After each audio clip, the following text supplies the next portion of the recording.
Hey everyone, welcome back to my channel. ಆಲದ ಮರ ಒಂದು ಸುಮಾರು ವರ್ಷದಿಂದ ದಪ್ಪ ಸಿಮೆಂಟ್ ಪಾಟ್ನಲ್ಲೇ ಇತ್ತು. ಸಖತ್ ಹೆವಿ ಆಗಿತ್ತು. ಅದನ್ನು ಜರುಗಿಸೋದೇ ತುಂಬ ಕಷ್ಟ ಆಗಿತ್ತು. ಅದನ್ನು ಒಡೆದು ಗಿಡನ ಹೊರಗಡೆ ತೆಗೆದ್ವಿ. ಸಣ್ಣ ಮರ ಅಂತಲೇ ಹೇಳ್ಬೋದು. 25 ವರ್ಷದ ಮೇಲೆ ಆಗಿದೆ. ಇದನ್ನು ಲೈಟ್ ವೇಟ್ ಮಾಡೋಕ್ಕೆ ಈ ಪ್ಲಾಸ್ಟಿಕ್ ಬಾಟಲ್ ನೆಟ್ಟೋಣ ಅಂತ. ಈಗ ಟೆಂಪ್ರರಿ ಇದ್ರೊಳಗೆ ಇಟ್ಟಿರೋದಷ್ಟೇ. ಮುಕ್ಕಾಲು ಭಾಗ ಹಳೆ ಮಣ್ಣೆಲ್ಲ ತೆಗಿಯೋಣ ಅಂತ. ಅದರೊಳಗೆ ಕಲ್ಲೆಲ್ಲ ಇರುತ್ತೆ, ಡೆಡ್ ರೂಟ್ಸ್ ಎಲ್ಲ ತೆಗಿಬೇಕು. ಈ ಗಿಡ ಮರ ಏನಿದೆ ಇದ್ರ ವಿಶೇಷತೆ ಏನು ಗೊತ್ತಾ? ಇದು ಹಳೇದಾಗ್ತಾ ಇನ್ನೂ ಬಲಿಷ್ಠವಾಗಿ ಬೆಳೆಯುತ್ತೆ. ಇದ್ರ ಬೇರುಗಳೆಲ್ಲ ನೋಡೋಕೆ ತುಂಬಾ ಚೆನ್ನಾಗಿರುತ್ತೆ. ಎಷ್ಟು ಹಳೇದಾಗುತ್ತೋ ಅಷ್ಟೇ ಇದ್ರ ವ್ಯಾಲ್ಯೂ ಜಾಸ್ತಿ ಆಗುತ್ತೆ. ತುಂಬ ಹಳೆ ಬೇರು. ಇದಕ್ಕಂತೂ ಕಟ್ ಮಾಡೋಕ್ಕೆ ಹೋಗಲಿಲ್ಲ. ಬಟ್ ಸ್ವಲ್ಪ ಕಪ್ಪಗಾಗಿರೋದನ್ನೆಲ್ಲ ತೆಗೆದಿದ್ದೀನಿ.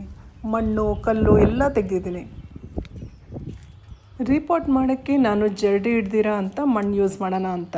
ಗಾರ್ಡನ್ ವೇಸ್ಟ್ ಎಲ್ಲ ಚೀಲದಲ್ಲಿ ತುಂಬಿಸಿಟ್ಟಿರ್ತೀವಲ್ಲ, ಅದನ್ನೆಲ್ಲ ಹೊರಗಡೆ ತೆಗೆದಿದ್ರು, ಜರಡಿ ಹಿಡ್ದಿದ್ರು.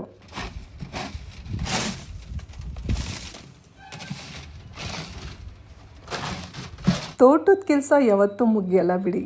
ಪಾಟ್ನ ತುಂಬಿಸೋಕೆ ಮುಂಚೆ ಒಂದಷ್ಟು ಗಾರ್ಡನ್ ವೇಸ್ಟ್ ತುಂಬಿಸಿದ್ದೀನಿ, ಕಾಲು ಭಾಗ ಅಂದ್ಕೊಳ್ಳಿ. ಅದ್ರ ಮೇಲೆ ಸ್ವಲ್ಪ ಮಣ್ಣು ಹಾಕಿದ್ದೀನಿ. ಈಗ ಮಣ್ಣು ಮೇಲೆ ಒಂದಷ್ಟು ನೀಮ್ ಕೇಕ್ ಪೌಡ್ರ್ ಹಾಕಿ ಅದ್ರ ಮೇಲೆ ಜರಡಿ ಹಿಡ್ದಿರೋ ಅಂತ ಮಣ್ಣು ಹಾಕಿ ಮತ್ತೆ ಒಂಚೂರು ನೀಮ್ ಕೇಕ್ ಪೌಡ್ರ್ ಮಿಕ್ಸ್ ಮಾಡಿ ಈ ಗಿಡನ ನೆಟ್ಟಿದ್ದಾಯಿತು. ಮಣ್ಣೆಲ್ಲ ಸೈಡಿಂದ ಕರೆಕ್ಟಾಗಿ ಕೆಳಗಡೆ ಹೋಗಲಿ ಅಂತ ಈ ರೀತಿ ಮಾಡಿದೆ. ಆಲ್ರೆಡಿ ಮಾಡಾಯಿತು, ನಿಮಗೆ ಸ್ಯಾಂಪಲ್ ತೋರಿಸ್ತಾ ಇರೋದಷ್ಟೇ.